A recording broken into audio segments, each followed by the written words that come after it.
Good morning. I'm Gleaves Whitney, Director of the Hauenstein Center for Presidential Studies here at Grand Valley, and I'd like to welcome you on this dramatic morning. If you've observed the sky out there, we have a very interesting Great Lakes sky that our guests from out of state have noticed.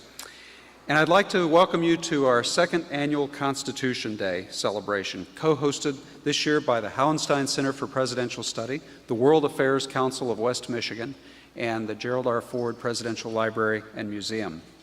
This year's event is titled, Who is an American? And we've asked a number of very distinguished speakers to join us through the day to discuss and debate one of the most contentious political, economic, cultural, and national security issues that we face: immigration in the post 9/11 world. Virtually everything about America's history and future touches on this topic.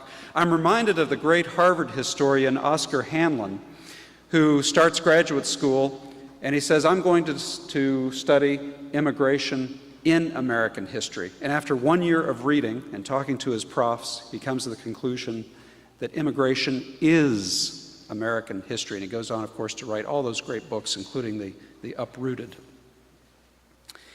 The U.S. has attracted and absorbed a larger number of immigrants than any other nation ever. For more than 2 centuries, we have been the world's #1 destination for people in search of a better life. Upwards of 60 million people have voluntarily come to our shores, and no other nation in human history even comes close to that. Back in the 1830s, the great French observer of American life, Alexis de Tocqueville, was deeply impressed by the American experience with immigration. In a striking passage in Democracy in America, he observed, quote, "Immigration is incessant. It begins in the middle of Europe. It crosses the Atlantic Ocean, and it advances over the solitudes of the New World. Millions of people are marching at once toward the same horizon. Their language, their religion, their manners differ. Their object is the same. Fortune has been promised to them somewhere in the West, and to the West they go and find it. No event can be compared with this continuous removal of the human race, except perhaps those eruptions that caused the fall of the Roman Empire." Then Tocqueville makes this observation: "Then, as well as now, crowds of people were impelled in the same direction to meet and struggle on the same spot. But the designs of Providence were not the same. Then every newcomer brought with him destruction and death. Now each one brings the elements of prosperity and life." Close quote. To Tocqueville, America was the most successful multi-ethnic society that ever existed. And in this quality, it overshadowed such impressive predecessors as ancient Egypt or ancient Rome or the Austro-Hungarian Empire. And it is on this platform of relative historical success that we Americans debate immigration policy today. Some aspects of our debate would not even be recognizable to de Tocqueville and his contemporaries in the 19th century. For one thing, we no longer admit or no longer limit debate to whether we are a multi-ethnic society, but now we query whether we are a multicultural society and what that means. I'm always quick to add in such discussions that there are some cultural practices, some cultural norms from other cultures that would not be admissible in American society. Female genital mutilation comes to mind. But there are a whole lot of issues that come to mind when you start talking about immigration, and we hope to plumb those today. We're going to start out with a very distinguished panel, and I'd like to introduce our moderator for what we're calling our experts panel today, Salvador Lopez Odious. He's got his PhD in psychology from Western. He's a professor in the School of Social Work, where he's worked for 3 years. He's an immigrant from Mexico. He came to this country in 1976, and he became a U.S. citizen in 1995. Salvador, would you please join us? Thank you. Thank you. Good morning and welcome. I usually don't have a microphone in class, so I'm sorry. Let me begin by introducing our panel members, starting from my left in order. Our first panelist is Paul Cornish. He's a professor of political science here at Grand Valley State University. His expertise is in political philosophy and theory. He focuses on natural rights and citizenship. He has published in the areas of toleration and human rights. Let's welcome him. Thank you. No, let me introduce the rest. Our next panelist is Professor Elliot Dickinson. He's a professor of political science at Hope. His focus is on politics and U.S. immigration. Welcome, Paul.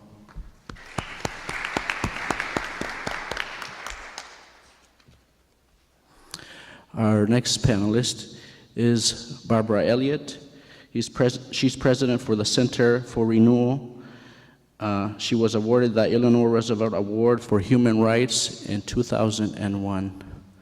Thank you for coming.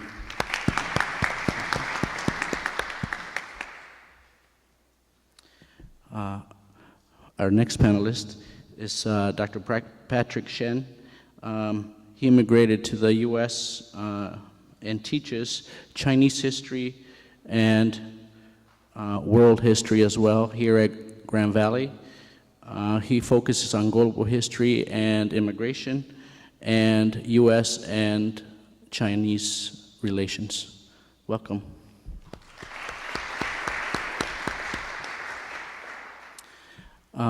Basically, our panelists will be speaking from 10 to 12 minutes each. At the end, we'll have questions from the audience after all individuals have spoken. We would welcome any questions that you have. Hopefully you do have some questions. And we'll begin with Professor Cornish. Good morning. When I was asked to present on who is an American, I immediately, being a political philosopher, well, actually I'm a student of political philosophy, I immediately thought of a Socratic dialogue, because they're all about what is questions, right? But I'm not going to trouble you with that today, because we're really talking about the United States. So I thought I'd start by saying something about the very earliest stages of the development of the Republic. In the Second Continental Congress, when the Congress was debating the Articles of Confederation, they struggled over the Privileges and Immunities Clause. The Privileges and Immunities Clause of the Articles of Confederation finally was read as all free inhabitants of the states would have the privileges and immunities of citizens of the states. But at the Continental Congress, there was a proposal that be qualified to read all free white inhabitants. So that from the very beginning, the question, who is an American, has been problematic because of the history of racism in the United States, of slavery, our history of slavery. And consequently, there are really, I suppose what I'm trying to suggest is that there's this two-sided understanding of ourselves as a constitutional republic that we have to deal with, and that every generation has to take up again. In the summer, when the debates over the president's proposals for immigration reform were in high flight, the Washington Post and New York Times both published articles on the history of immigration in the United States. And I think both of the articles did something very good for us as citizens. They disabused us of the idea that there was some kind of golden age of American immigration, some time when people came to the United States and were welcomed with open arms by all of the American citizens, and that the immigrants, who came to the United States immediately started to read and speak English the minute they walked off the ships. And this of course, is is not the true history of immigration into the United States. The history of immigration into the United States is a history of struggles and conflicts of various kinds in American society, necessarily because of the nature of cultural contact and cultural conflict. So just to suggest again that this problem has come up repeatedly again of an inclusionary versus exclusionary Constitution of the United States, I would just mention a few things in the history of immigration: the Chinese Exclusionary Act of the 1880s, the Mexican-American Removal Act of the Great Depression. And in the background of the history of immigration into the United States, it's really only since the 1960s that we have truly aspired to a race-neutral approach to immigration. So when I listen to the debates after 9/11 about who is an American and who should be allowed to be an American, I don't find them to be all that different of the kind of debates that took place in the history of the United States before 9/11. And that's what I would like to say. Thank you.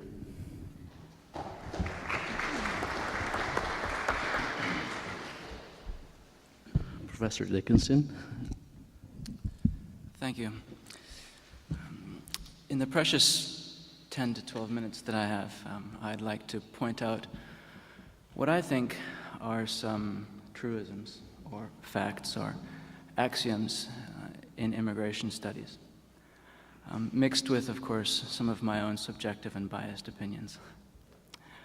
First off, I'd like to say that immigration invariably brings with it pluses and minuses, positives and negatives, advantages and disadvantages.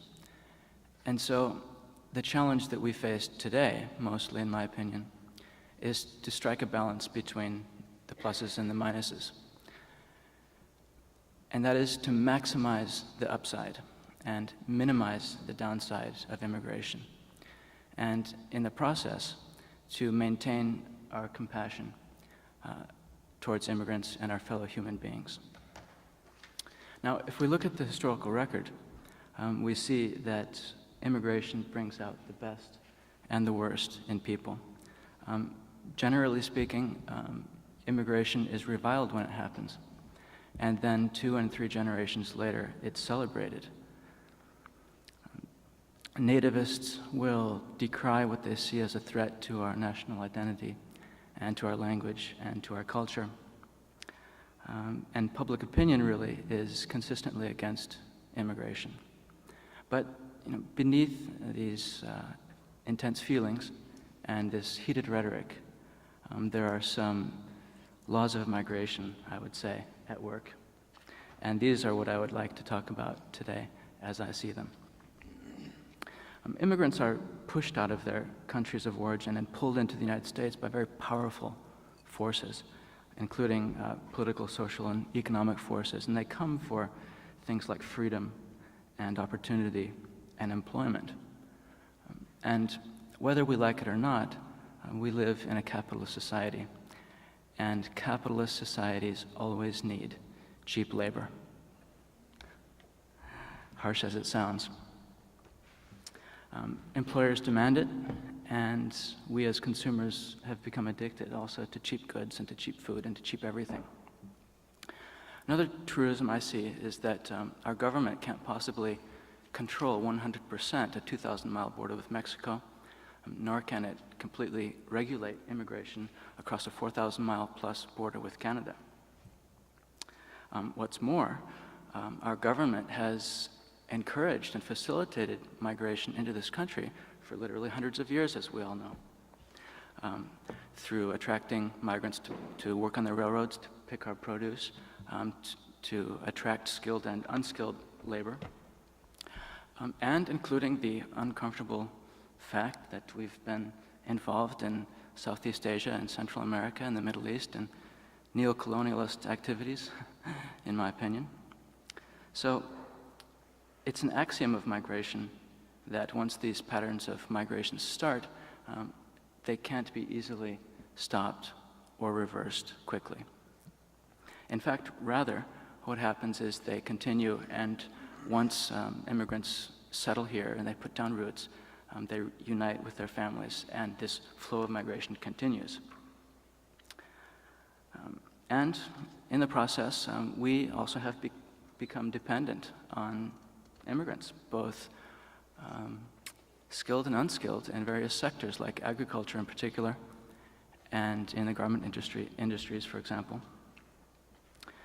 And this process of migration really is a manifestation of globalization, among other things, and our economic policies.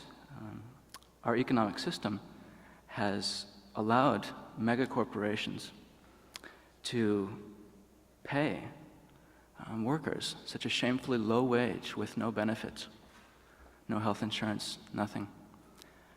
And it's not surprising then that many Americans just won't take low-paying jobs, low-prestige jobs, dirty, dangerous work. And the law of supply and demand then dictates that immigrants will fill these jobs, fill the vacuum.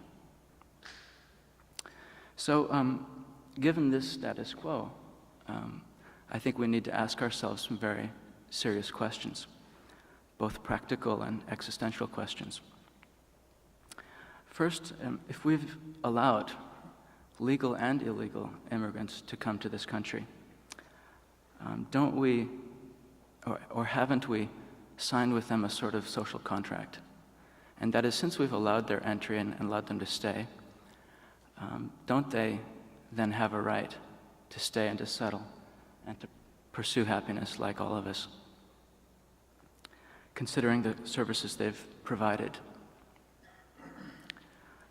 Also, what would life without immigrants in this country truly, actually be like? I think we really need to seriously consider that.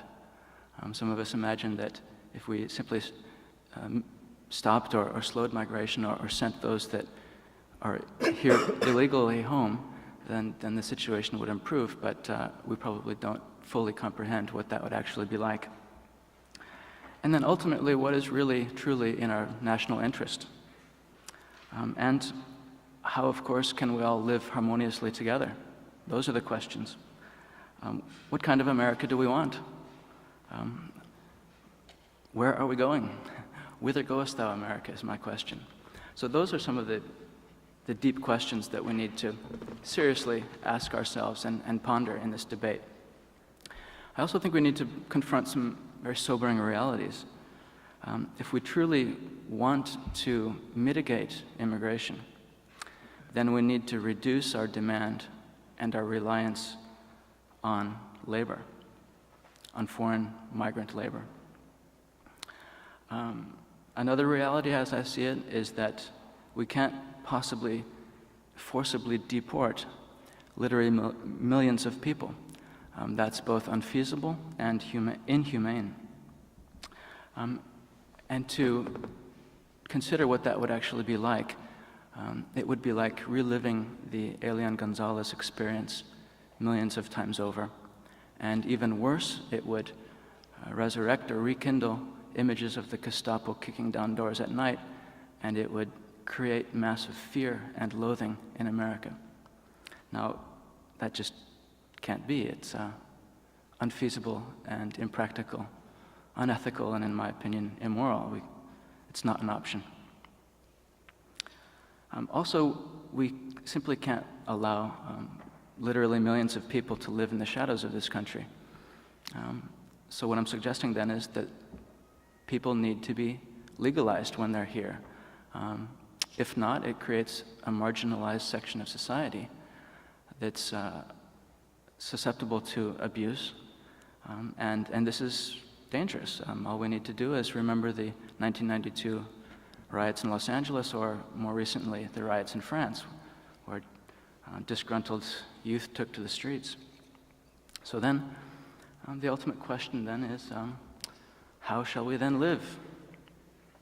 How do we maximize the upside of migration, in this age of migration, in this age of globalization that we live in?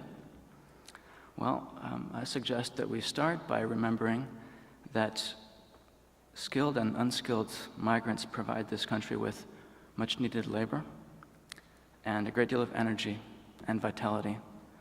And this is as true today as it was 100 years ago. And then I think we should consider the reassuring notions that really we have nothing to fear but fear itself. And lastly, that the immigrants living in our midst provide us with, among other things, a monumental chance to love our neighbors. Thank you.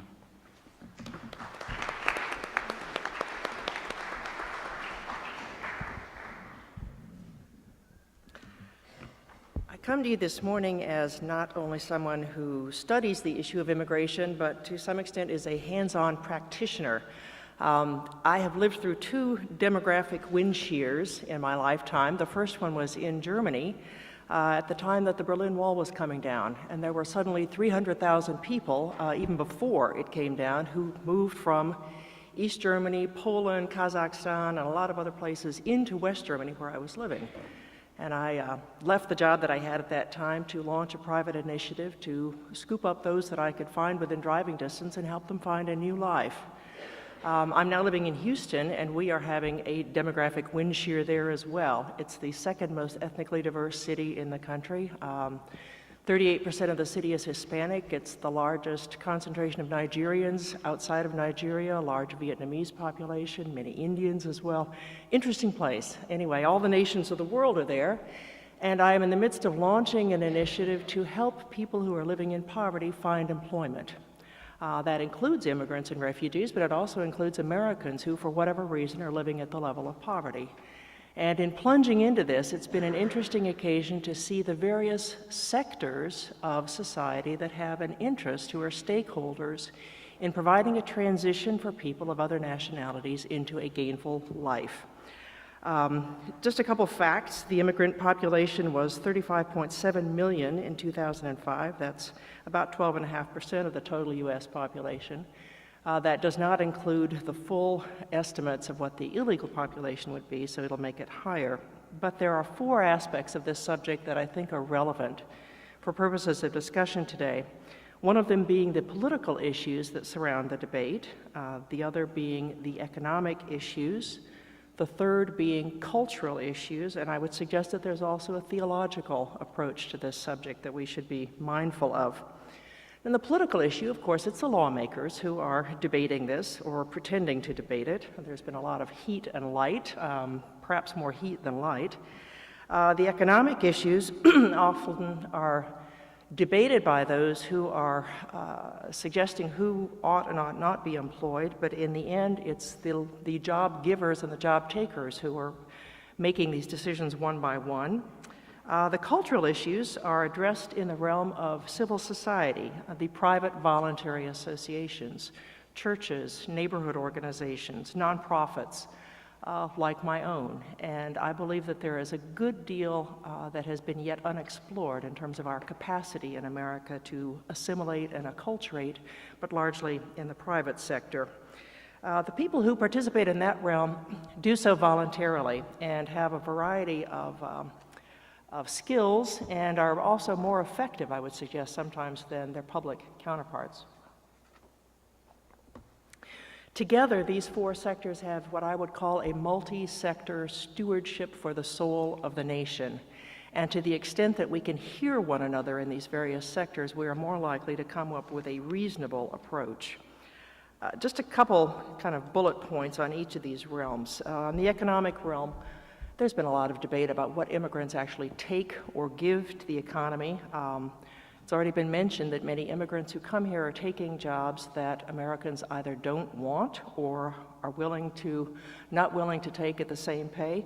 My experience is that there are many jobs going begging right now because there are not Americans who would take them, and they're not even the worst paid jobs.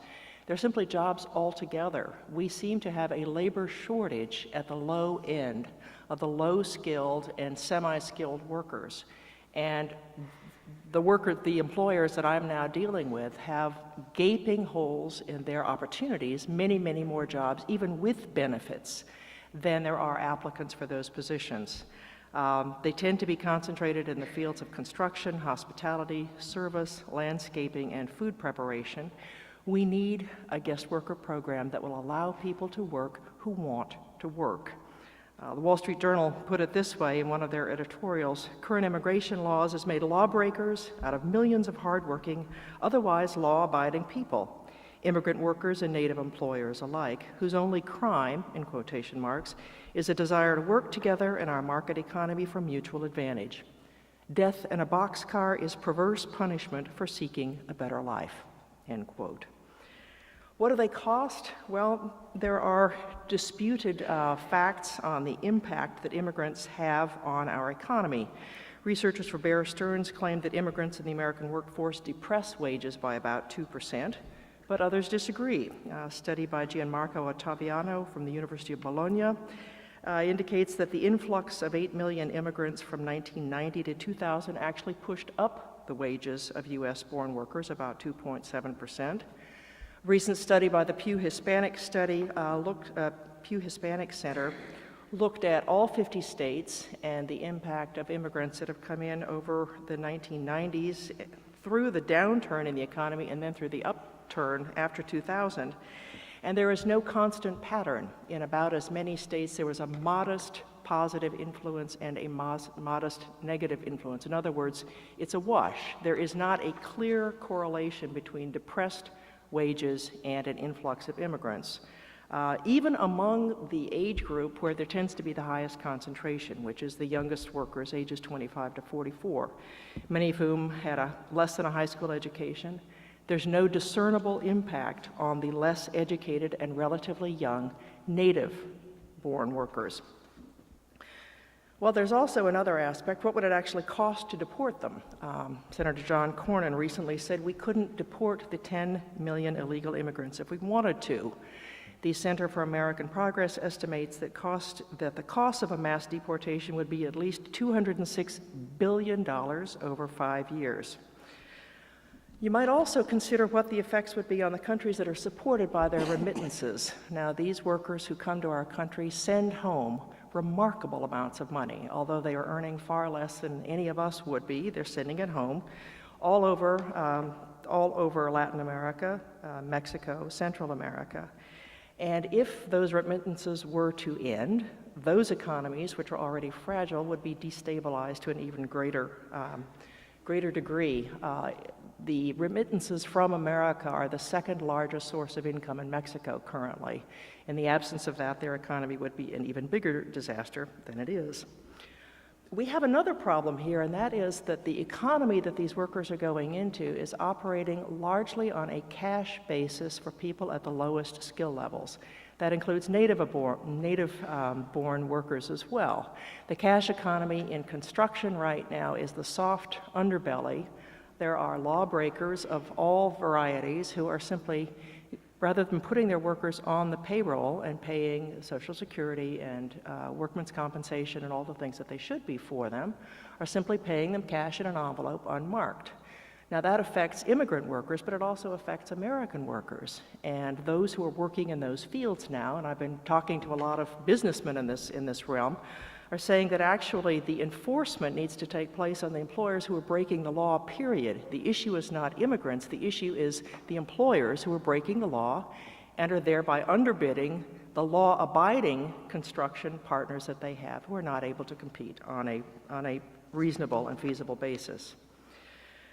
Then we have the political realm, and I'm assuming that the other people today will be telling you about the bills that have been considered and the effects of all of those, so I'm simply, in light of time, going to skip over that. That is undoubtedly going to be the thrust of much of the debate later today.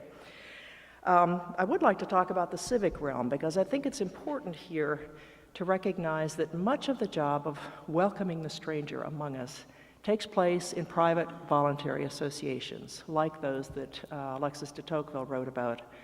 The churches have traditionally welcomed the stranger among us, but also private voluntary associations like the Knights of Columbus, who have helped foreigners to our shores learn English, like people who will volunteer, who will welcome people among us to help them find employment, who will help provide mentors for them, for both parents and children, who will usher people into a new life, give them the assurance that they are capable of standing on their own feet, and simply love them through the transition.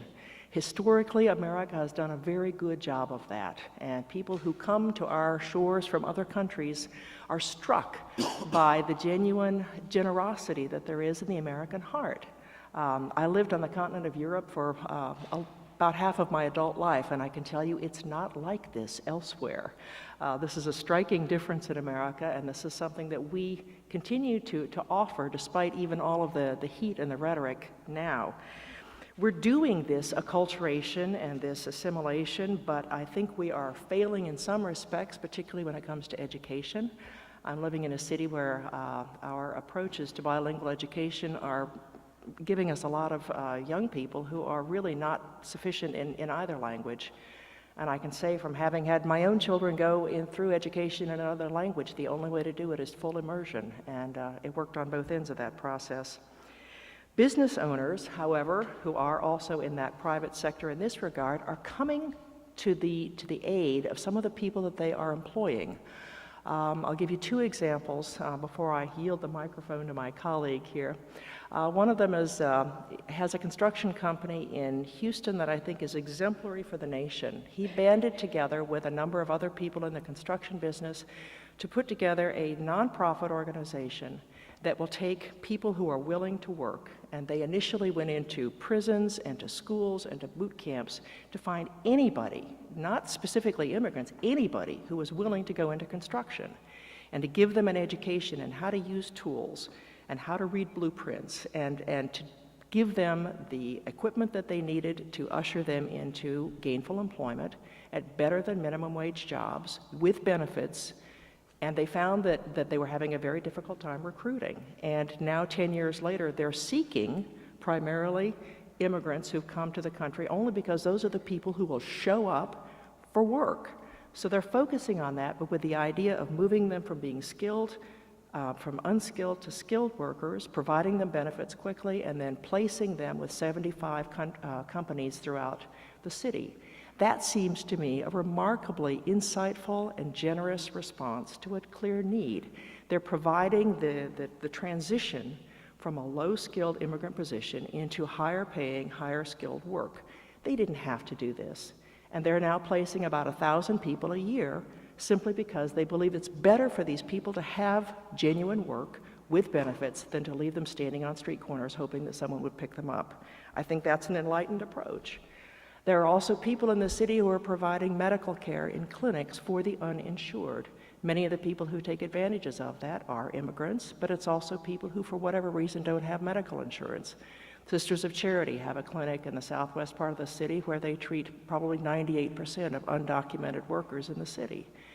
These are the people who, because of their own convictions, moral convictions, have provided an alternative. This costs the state nothing. It costs the taxpayers nothing, but there are people who believe, because of their own convictions, this is the right thing to do. These are the sort of private sector solutions that I believe are going to make a difference in welcoming the stranger among us and doing it in a way that will give them skills to provide for themselves, health care in the meantime until they have it through other means, and it gives them the dignity of work with an established framework around them of people welcoming them into our culture. The last aspect of this subject, and then I really am going to yield, is the moral and theological. And I believe that this is something that's scarcely been a part of the debate. This takes place in the private realm, but it's important. Cardinal Rodriguez from Honduras spoke at a conference on immigration at the University of St. Thomas in Houston last year, and he reminded us that a beautiful response to immigrant rights has been found in North America, in the United States, and that it's really exemplary for the world.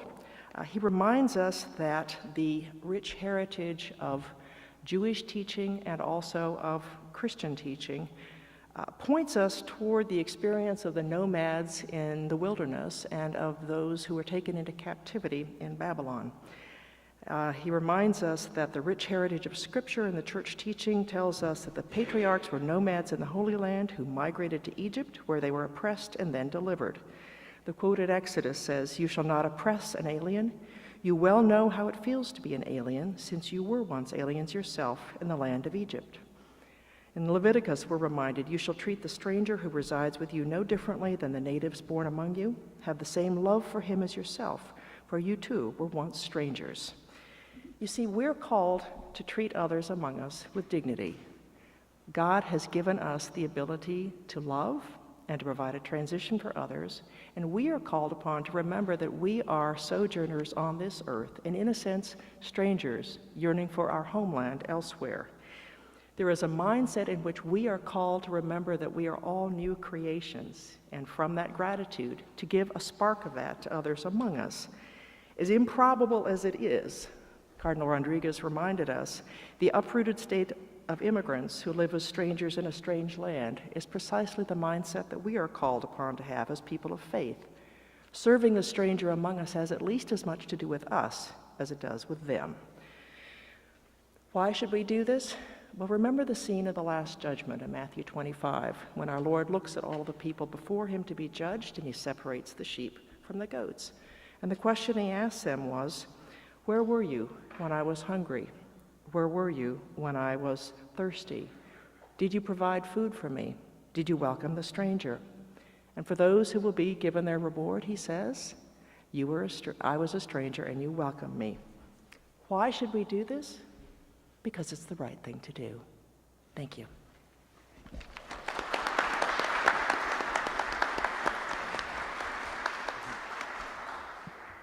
Okay, good morning.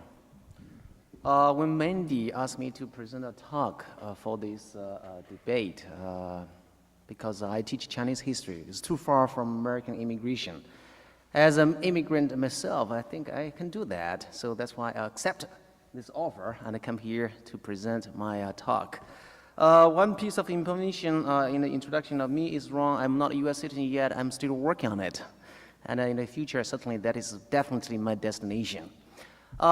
Because I teach Chinese history, I want to compare Chinese history with American immigration. So what should I talk about? Eventually, I entitled my talk with the condemnation of Chinese history. Should America build a great wall? Migration has been with human history for a long time, ever since ancient time to present. So people always seek a better life, a safe life, and free life.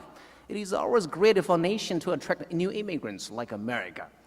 So America is such a great immigration country, and we call melting pot. And it was the effort by the immigrants that make America a great country.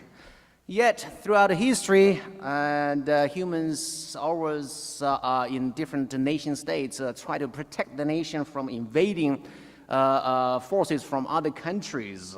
Particularly, they try to blockade illegal immigration.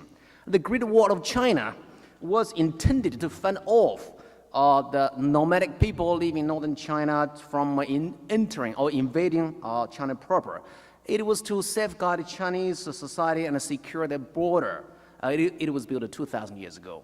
After all, Great Wall is just an anti-immigration project. We can call it is such a project. And it worked for a while. If you examine Chinese history, Great Wall was successfully protected China from the immigration from northern China, northern part of Mongolian plateau to China. But many centuries it didn't work. And for example, Mongols and Manchus, they can conquer China and rule over China for hundreds of years. So that means this anti-immigration project didn't work for some time. To some people, Chinese Great Wall probably symbolized Chinese glory and power, but to others, it simply reveals Chinese narrow-mindedness, its isolationism, and its closed-door policy. Now the question should be raised, should America build such a Great Wall? It's too costly. I think we should not do that. After 1911, there is a debate whether what kind of policy should be adopted in America to blockade illegal immigration, to restrict legal immigration. So this is a huge question, and still I think this is an ongoing debate for another decade, maybe. To answer the question whether we should build a Great Wall in America, I think we had to examine a current U.S. problem here. And today, a huge number of illegal immigration pose a problem. As Barbara just mentioned about at least probably 12 million illegal immigrants now live in America. Many of them simply come from other countries without any document. Certainly some of them even come from Asia. And the existence of such a huge reservoir of unlawful alien poses a serious problem to American legal system, education system, welfare system, and also other like Medicare system, even social order. If no measures are taken, I fear that in the future this will pose a more serious problem. Now, this is a problem. So that prompted Americans to think about this illegal immigration and their flow and worry about the future of American civilization, to fret over the national culture and to discuss the ethnic makeup in America. So without any doubt, Americans have a right to worry about this and have a right to take action. And since this country is theirs, and this is their country, this is their state, and according to my personal observation, many Americans worry about this. Even Harvard professor Samuel Huntington published a book about probably 2 years ago, or maybe last year, I forget the exact date. That book was entitled "Who Are We?"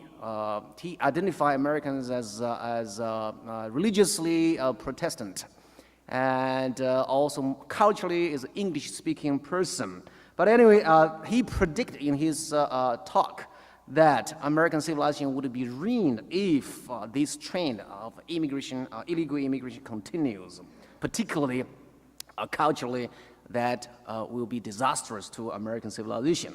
However, according to my observation in the past years, some Americans went too far, intending to even impose tough law, even closed-door policy for any kind of immigration. Consequently, even legal immigrants are hurt indeed, and their application for green card and citizenship take longer to be approved. So why illegal immigrants simply walk in? So this is not fair for legal immigrants. So in such a milieu, House passed a so-called 4437, there's a bill passed by Congress, HR 4437, to enforce border protection, deport illegal immigrants, and to punish employers who hire them, and so forth. A lot of contents in the bill. You can check the website for that HR 4437. This bill is seen by many as necessary, and I think it is, yet is considered by many as draconian and very racist. It seems to me that America is going to build a great wall, as the Chinese did 2,000 years ago, to blockade the continuous flow of illegal immigration. So it is necessary to build such a great wall in America. First, it is costly. It's not easy to build such a great wall, to encircle America from the Canadian border to Mexican border or somewhere along the coast. It's very costly. It's almost impossible to do that. Second, to build such a great wall is very passive. This is a passive approach to solve the problem. Third, in the long run, I don't think this great wall will work, as Chinese experience tells us. And the Chinese even were conquered by Mongols and Manchu for 100 years. So as long as Americans provide many abundant job opportunities, illegal immigrants will continue to come. And certainly this is a problem, and this problem should be considered, should be dealt with. Now, my answer to this question is America should not build such great walls, but America must build a fence along the border, probably deploy the military forces to blockade illegal immigration, and that is necessary to protect American economy, American culture, American civilization. At the same time, American door should be continue to open to new illegal immigrants, welcome their arrival for American needs. As for those illegal immigrants in America, I think Americans should step by step naturalize them who are illegally came yet legally behave here. So a humanitarian approach not only show American magnanimous leniency, but also probably can avoid any potential racial tension in the future. So in sum, my definition to who is American is a person who come here and be naturalized here. So that's my personal opinion. Thank you.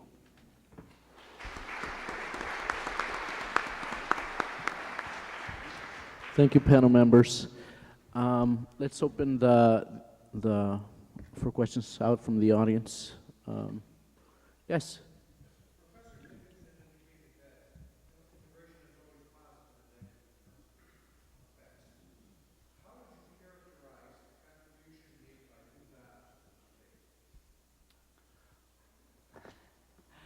I think he's easy to criticize and demonize, but I mean, he's been talking about migration for years. So I mean, in the sense that he's contributed to the debate and got it going is good.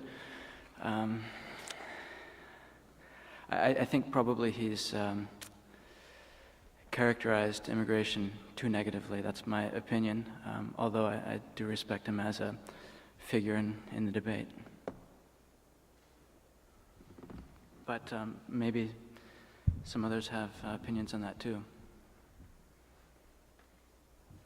Anyone else want to comment on that question?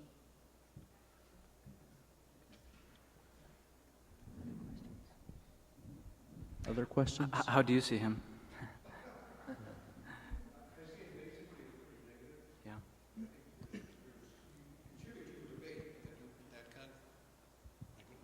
That contribution can be extended so long and negative in character that you're causing more problems than you're helping solve. That's my opinion.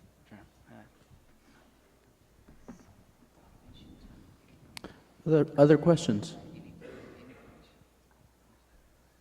Professor Shen, isn't what you are suggesting the policy be, hasn't that been American policy for 100 years? Build a fence, legalize those that are here, and try and control immigration?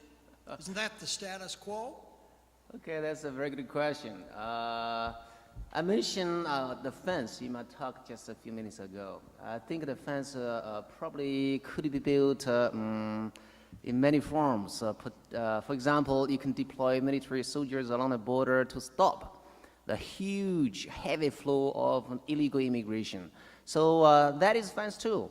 That does not necessarily mean that you build a concrete wall or a wire fence over the border. I think the fence could refer to simply military deployment. I support that. I think if you have more illegal immigrants, that is disastrous to American civilization.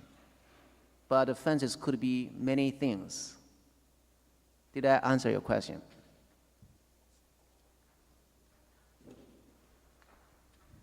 Any other thoughts from our panelists? Could you repeat the question? Sir, could you repeat? Yes, please. Okay. My question was, isn't his three-pronged policy, build a fence, legalize those that are here, and try and control immigration, isn't that what's been the status quo in America for 100 years? Isn't that what our policy has been?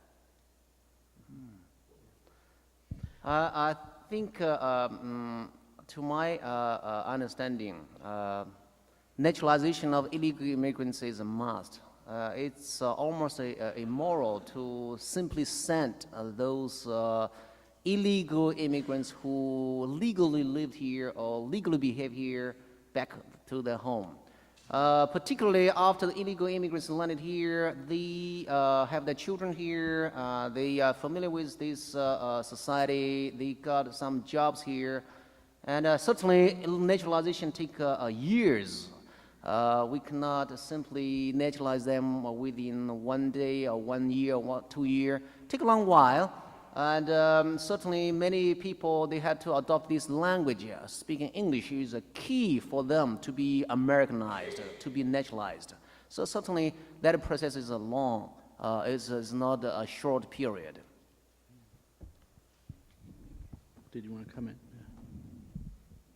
Well, I would affirm that that would be a reasonable approach. They should not be able to jump the line, as it were, to become naturalized citizens ahead of those who have gone through the legal process, but given an option at some point, if they have not broken laws, if they do learn the language, if they can prove that they're gainfully employed, I believe it would be reasonable to find a method through which they could approach citizenship in this country.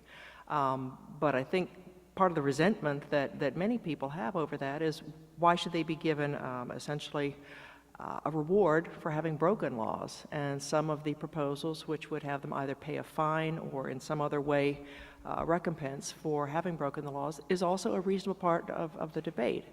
We are, after all, a country where law does mean something. On the other hand, for those who have not broken laws, other than coming here illegally, if they have been law-abiding and have earned and provided for themselves and their families in the meantime, I think it's reasonable to find a way to naturalize them.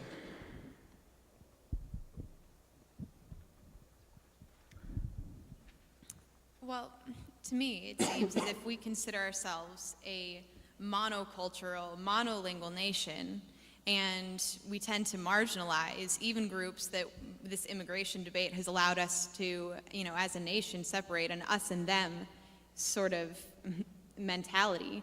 So what can we do to demarginalize those that, we've marginalized citizens who have been here for decades? I think that's one of the biggest issues that we face as far as immigration, as far as American citizens, is not just who are Americans, but who are we labeling as Americans? Any comments? The people who can do a great deal in that regard are those in the private sector that I talked about before. If we were to have more people who are willing to go into our schools, for example, and serve as mentors of young children who are struggling with the English language, if you can get to them in the first and second grades, it makes all the difference in the world. Through them, you have an opportunity to then reach their parents. And those are the ones who perhaps are not going to make the transition as quickly. Historically, when immigrants have come to this country, the first generation has struggled with the language adaptation, but by the second generation, and certainly by the third, it's a straight track. I see the fruits of programs like that. In fact, one of them was founded here in Michigan called Kids Hope USA. It's founded initially to mentor children who are at risk for whatever reason. Quite often they're children of maybe single parents, or maybe their dad's in prison and their mother has a drug issue. That's what happens in cities where you're dealing with an inner city population. We're finding in the neighborhood where I'm mentoring in Houston, the school that we're mentoring is 95% Hispanic kids. Their parents don't speak English, but the children are learning. If we can get to them in the first and second grades, we can help that transition take off. It takes maybe 1 or 2 years of visiting a couple times a week to make that difference. If our churches would seriously take the issue of welcoming the stranger among us, we could do a great deal to promote and speed up that process of acculturation and assimilation, but to do it in a voluntary way. That's what I believe we're called to do. Other thoughts? Wait, I have a response. Is that okay? However, at the same time, its research has shown that it takes 5 to 7 years to get students up to an academic level with their peers. As far as fluency goes, they can achieve that in 2 years in spoken, conversational English. However, is it reasonable to assume that you can get private sectors involved with that investment for such a large amount of time if we don't change our institutional governmental policies as far as education goes? Well, I'm going to go ahead and take that since we've got eye contact here. I'll just assume it's my question. We're doing a miserable job with bilingual education. We're ending up promoting basically semi-teaching in 2 languages with the idea of somehow preserving culture, and we're not doing a good job in actually teaching them English. So they end up getting to 5th, 6th, 7th, 8th grades and then dropping out at some point, never really fluent in English, not capable of an academic level, and needing to go to work by the time they hit the 9th grade because you can't live on 3 poor incomes. You need to send the 4th and the 5th members of the family out. So yes, our educational systems are doing these immigrants to our country a disservice in the name of preserving their culture, cutting off their opportunity to provide for themselves. Actually, let me kind of rephrase her sentence, just because, I mean, her question, because I think a part of it was missed. Basically, she said there are groups who are actually citizens, and they're still not, in some ways, embraced. So, you know, they're marginalized, they're alienated, they're still not part of the system. And I guess we have to look at, is there a systemic mechanism in our culture that alienates certain individuals? And maybe... I'll respond to your question, comment. So your question was, how do we increase integration and even assimilation and reduce marginalization?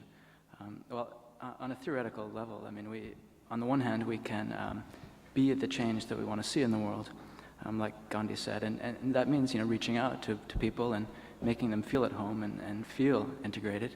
And then, of course, on a more practical level, we can encourage speaking English in schools from the very, very beginning, and not, as you say, semi-teach and do languages. I mean, there are both practical and theoretical things we can do, and that's what I would like to see happen.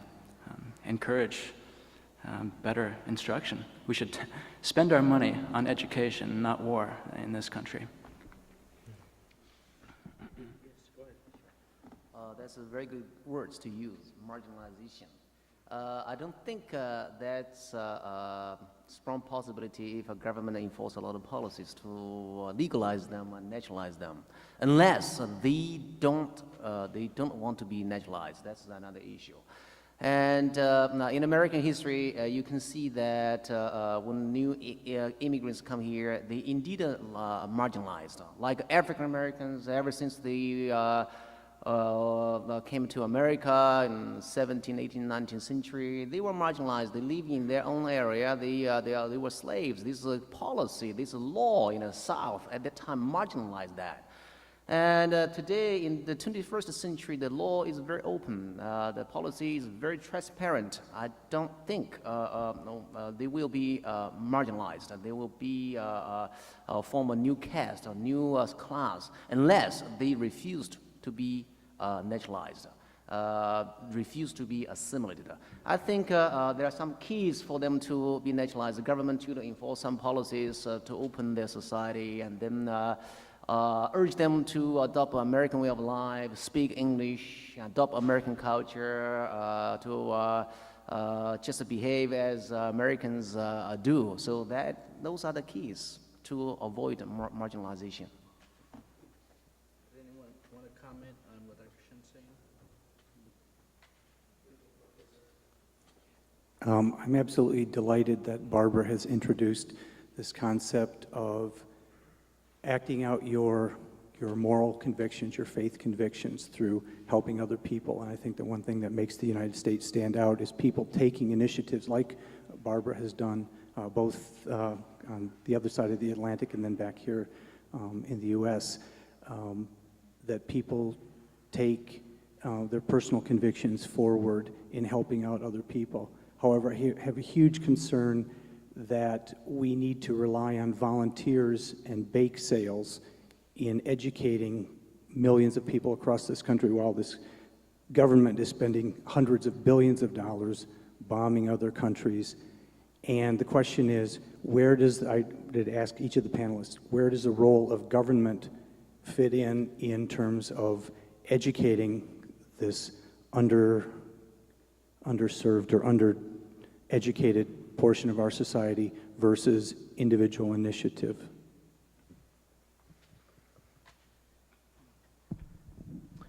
Anyone? Basically, it was a statement, but... Well, let me just respond. I said at the outset of my presentation, there are all of these four realms. The political realm does have specific responsibilities. The economic realm has its own specific responsibilities. The civic sector, the private voluntary associations also have what they can do, and there are the theological considerations. All four are necessary. They interact. I'm not saying the full job of assimilation or acculturation has to take place in the civic sector. I was saying it's one major player. What we tend to look at are only the governmental solutions, and they cannot do all of the things alone. But as far as education is concerned, we have an education system that is creaking and groaning even to educate native-born Americans. And there are serious problems right now in trying to accommodate 20 or 30 languages in an incoming class of first graders, and that's what our schools in Houston are struggling with. Can they solve that solution alone? I don't believe that they can. But part of the problem is a broken education system that is barely educating even those who do speak English, and it's exacerbated by the fact that we're now dealing with several languages at once. So can all of this be shunted off to the private sector? Clearly not. But we need each of those sectors to accept the responsibility for what is uniquely their strength to solve those problems.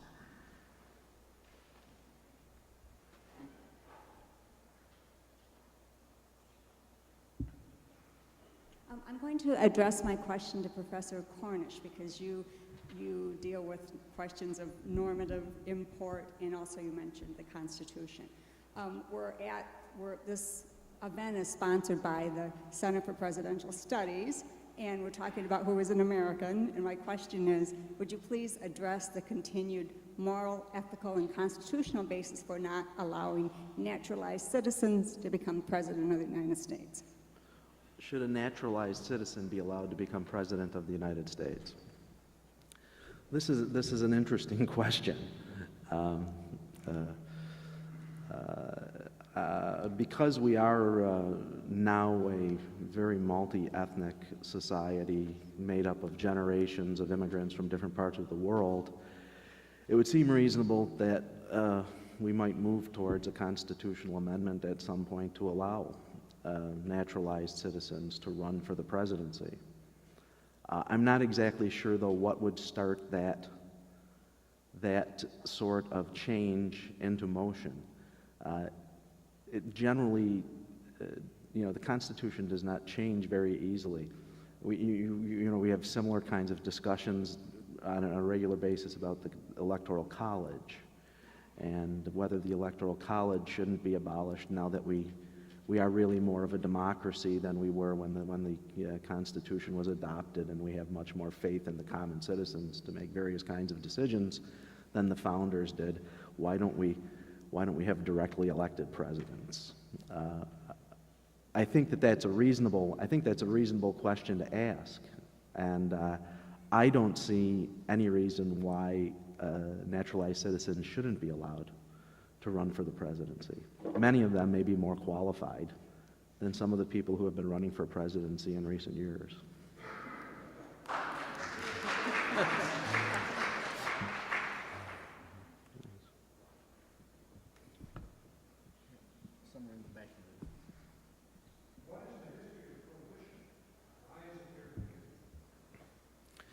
Well, doubtless, it's part of what I discussed at the beginning of the session was the sense in which the constitutional documents were themselves, in various ways, exclusionary as well as inclusionary. And I think that the point, though, was to ensure that the president at that time would be an American and not someone from a foreign nation who might join in league with a prince or king in Europe and then undermine the independence of the country.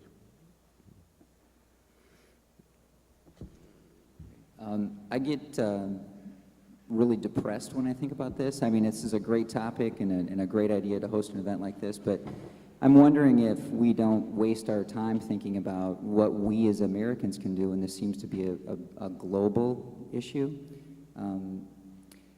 We embrace as Americans free market, free economy. As academics, we embrace a free exchange of ideas across the globe. Can you have those kind of things in the world that we have today with the technology we have today and have a closed culture, closed social order, closed borders, assimilation, acculturation? I mean, I wonder if the problem isn't much bigger than we tend to make it. I wonder what you think about that.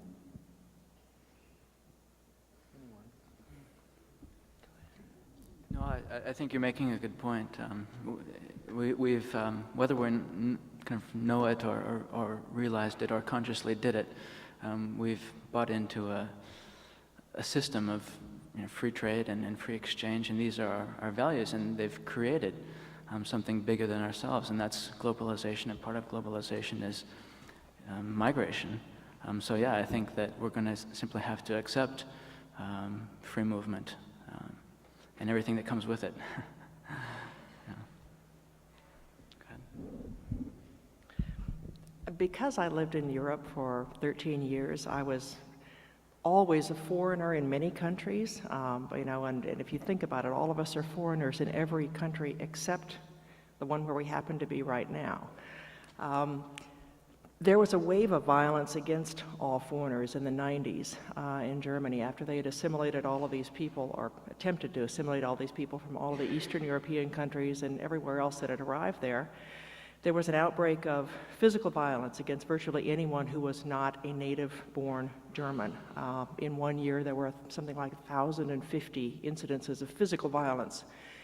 And it culminated with a firebombing of a home where there were asylum seekers living outside Cologne, Solingen. And there were three women and 2 children who were killed that day.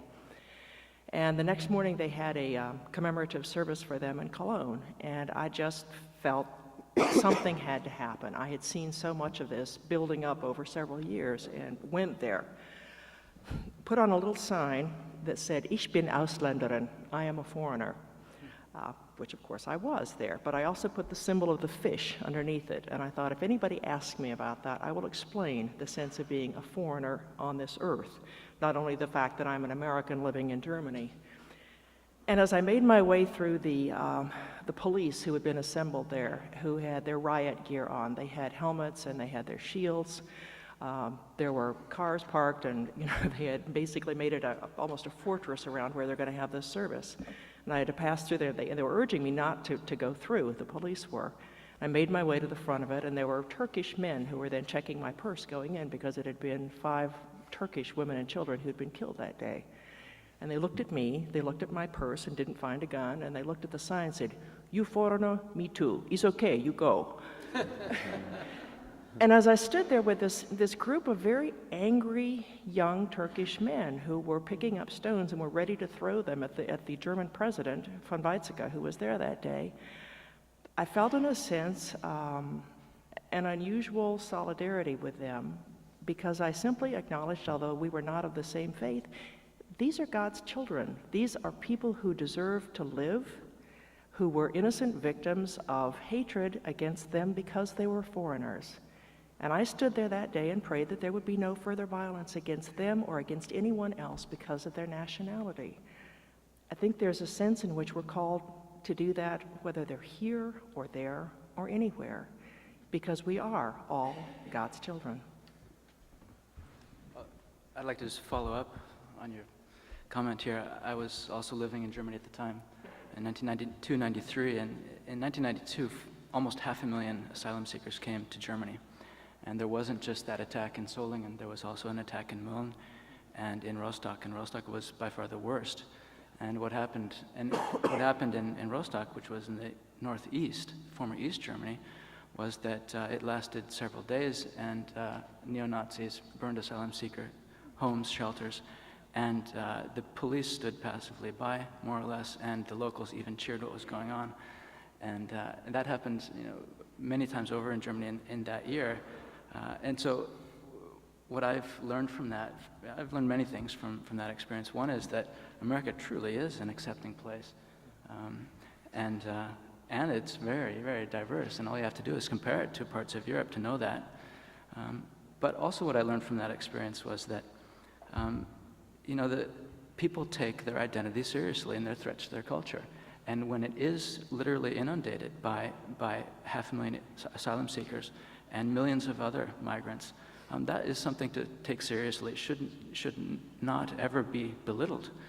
It needs to be taken seriously. And if we ever want to look at the extreme reaction to immigration, there's an example. Look at Germany in the early 1990s. And that really kind of puts immigration into perspective, too. And it's a lesson that we shouldn't forget here in this country either, because, well, none of us are beyond that, actually. When times get really rough, if we were to experience another 1930s-style depression, like one of my old professors used to say, you all are going to become fascists. Lurking deep within us are some very primordial urges, and I think it would behoove us not to forget that. Well, thank you very much. I appreciate all of the expertise and compassion and interesting insights that you've brought to this panel. Let's give them a hand. Give me next to the last word.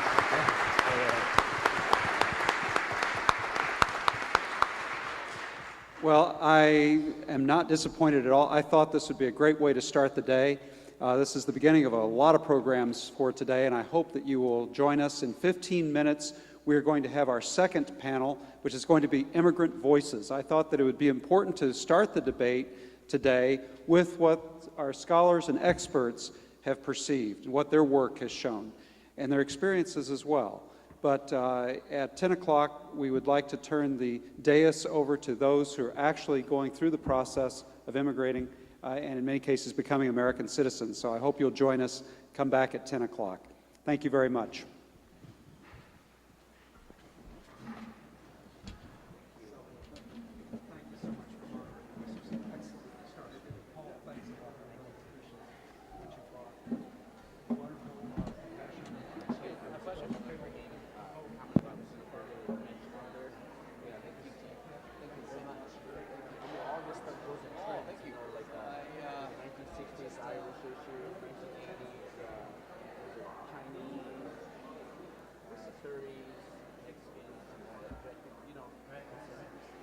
Issue of the day, yeah. You know, economic stress.